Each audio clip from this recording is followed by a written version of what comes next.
नमस्कार बच्चों, आप सभी का स्वागत है। आज कक्षा 9 की हिंदी की पाठ्य पुस्तक स्पर्श भाग 1 के पाठ 9 आदमी नामा को हम पढ़ेंगे। बच्चों, आदमी नामा एक नज्म है जिसे कवि नजीर अकबराबादी ने लिखा है। आप जानना चाहेंगे कि नज्म आखिर है क्या? बच्चों, उर्दू में कविता को ही नज्म कहा जाता है, अर्थात कोई भी पद्य का रूप नज्म कहलाता है। गजल को छोड़ दिया जाए तो बाकी सभी विधाएं नज्म के अंतर्गत आती हैं।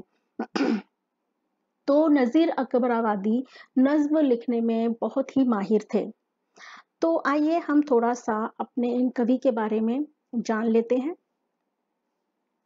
जो हमारे ये कवि नजीर अकबराबादी हैं, ये नज्म कहने के लिए बहुत मशहूर थे। वे आते जाते हमेशा नज्में कहते रहते थे। प्रस्तुत नज्म आदमी नामा में नजीर ने कुदरत के सबसे नायाब बिरादर यानी कि आदमी उसे आईना दिखाते हुए उसकी अच्छाइयों, सीमाओं, संभावनाओं से परिचित कराया है। इन नज्मों में नजीर आदमी को उसकी हकीकत से वाकिफ कराना चाहते हैं। इन नज्मों में नजीर ने इस संसार को और भी सुंदर बनाने के संकेत भी दिए हैं।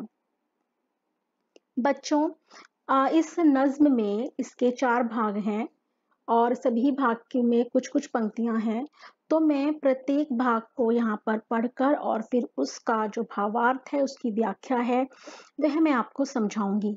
तो सबसे पहले, जैसा कि अभी शुरू में ही बताया मैंने, कि जो ये नज्म है ये आदमियों को, उनको एक तरह से उनका आईना दिखा रही है, उन्हें बता रही है कि जो आदमी है वो किस प्रकार इस धरती पर, इस पूरे पृथ्वी लोक पर बहुत ही महत्वपूर्ण है। लेकिन आदमी सभी एक तरह के नहीं होते, उनमें भी बहुत अंतर होता है, बहुत तरह तरह के व्यक्तित्व वाले लोग होते हैं।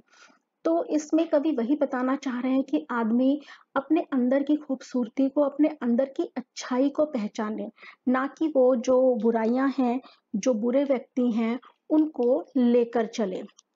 तो चलिए, जो हमारा पहला इसका अंश है वो इस प्रकार है।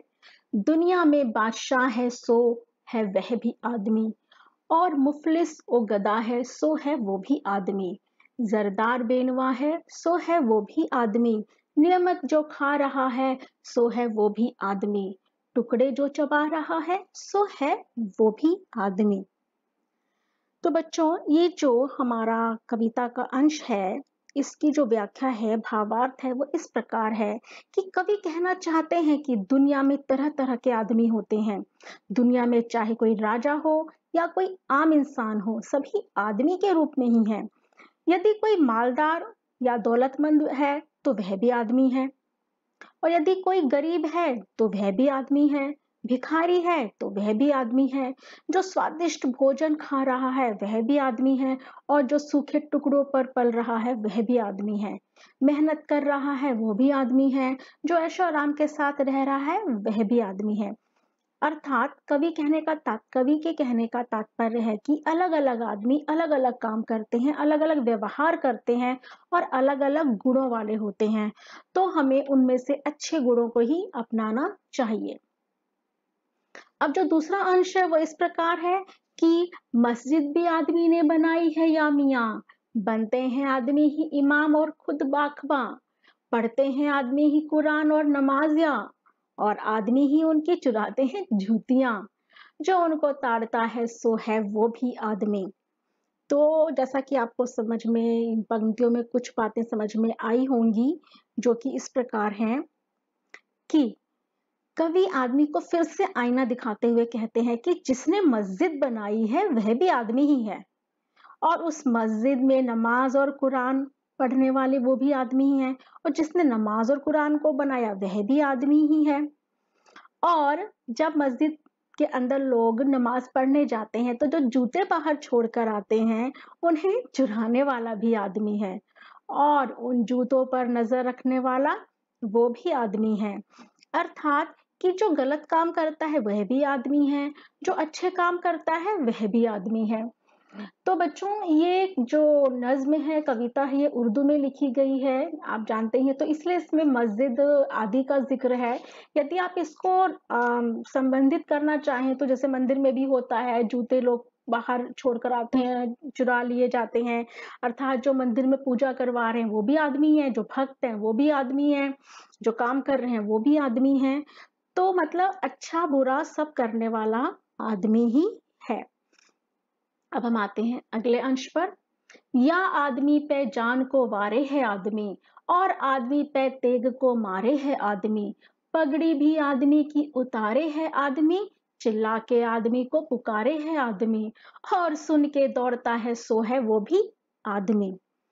तो इन पंक्तियों का अर्थ कुछ इस प्रकार से है कि कवि आदमी को आदमी की सच्चाई दिखाते हुए कहते हैं कि किसी की जान बचाने वाला भी आदमी ही है, और किसी की जान लेने वाला वो भी आदमी ही है, और किसी की इज्जत को मिट्टी में मिलाने वाला वो भी आदमी है, मुसीबत में मदद को पुकारने वाला भी आदमी है।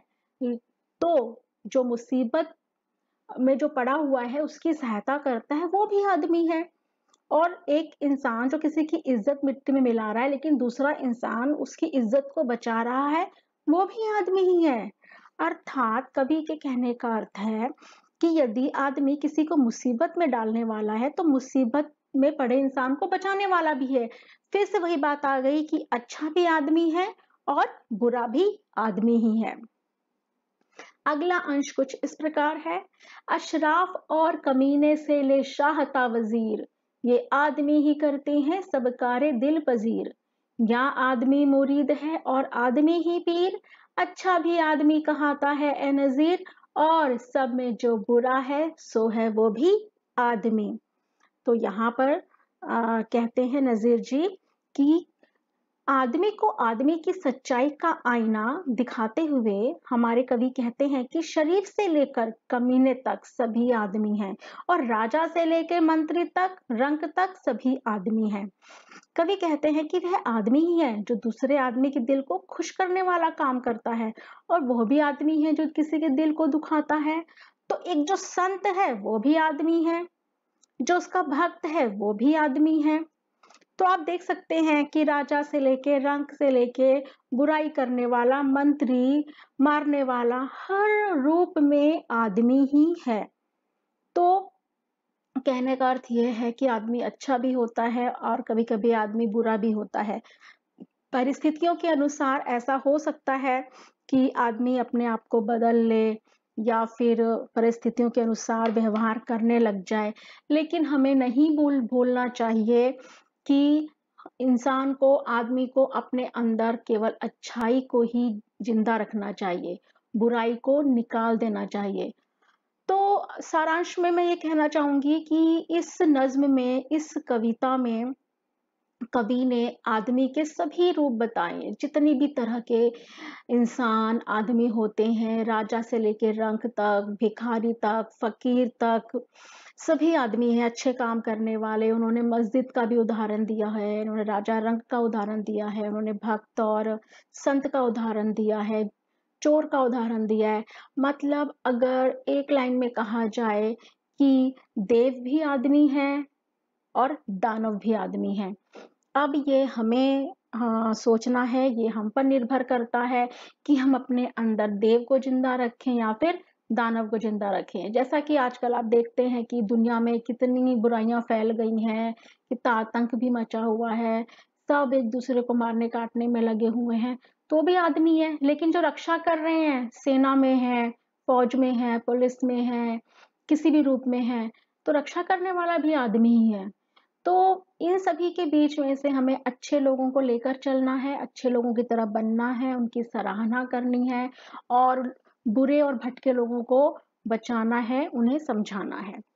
तो बच्चों आप इस वीडियो को देखिए, इसके अंदर जो भी ये जो पीपीटी बनी हुई है जिसके अंदर मैंने सभी चीजें समझाई हुई हैं, इन्हें देखकर आप पढ़ सकते हैं, वहां पर वीडियो को पॉज करके समझ सकते हैं, और अपने इस पाठ को बहुत ही अच्छे से समझकर आप इसके प्रश्न उत्तर लिख सकते हैं।